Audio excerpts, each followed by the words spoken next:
In this video, I wanted to cover how to get Lizzy to help you out with the floor plan when we're going to start losing money on a particular unit. Now, the previous video we talked about how, or in another video we talk about how to actually enter the floor plan information.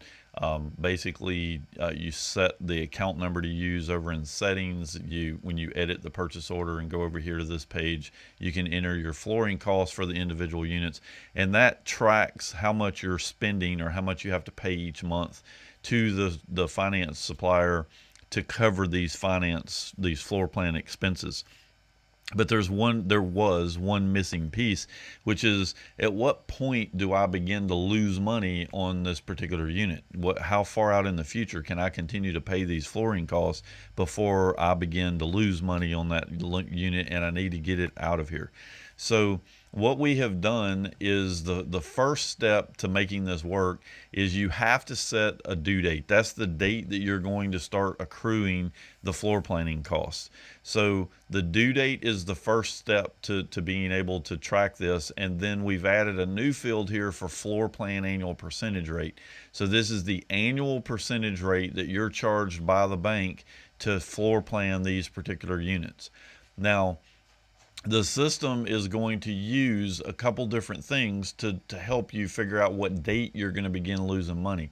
The first thing is to understand that this process is not looking at the actual cost that you're having applied to that unit in order to come up with this date. It's actually taking purely the cost of the unit, the list price of the unit, and then the annual percentage rate to give you some date in the future to look at. Now, a couple things. The first thing is, let's take a look at this particular unit. So I'm going to jump over to this unit and we're going to look, and we can see that this particular unit is on 2 purchase orders. The reason is because it was received in from the vendor and then it got refinanced to my finance supplier, and it could have even gotten refinanced to a third refinance supplier.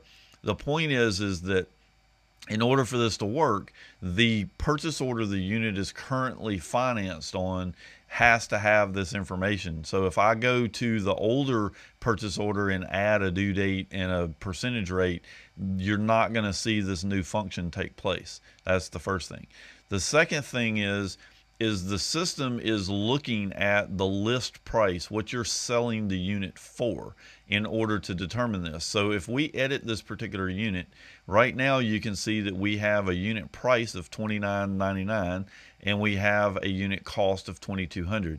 However, if I were to go in, let's say I have a unit that I'm about to start losing money on, I haven't been able to sell it, but I want to add some extra accessories to try to get it out the door.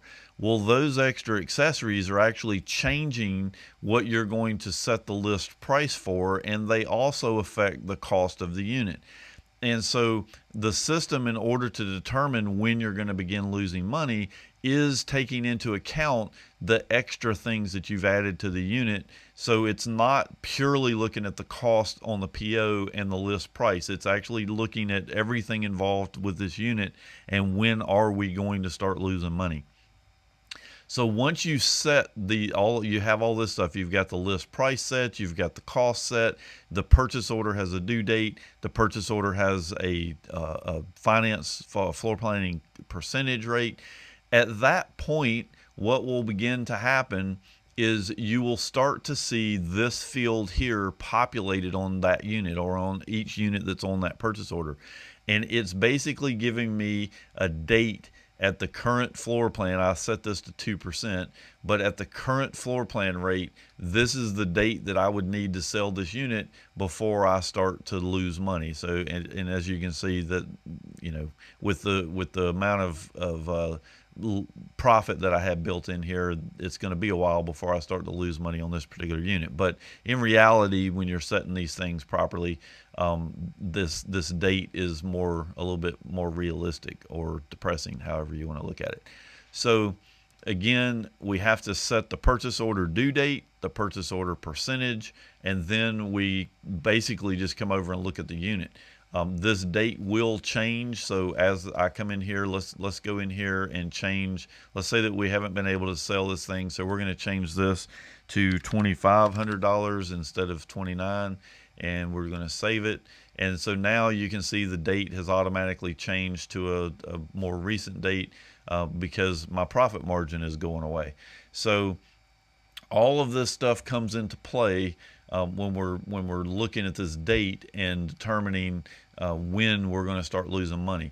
And then the last thing that I want to cover is if you go over here to reports and go to serialized units and run the floor plan inventory report, this report, you're not going to see a visual change on this report unless you've actually gotten close to the expiration of profitability. So there is no additional field added on here because, and one of the reasons is there's so much stuff on this report already, we didn't want to cloud it up putting a field on here that may or may not have data in it. So you're not going to see the field here, but you will start to see color codes. And the question then is, well, where do the color codes come from?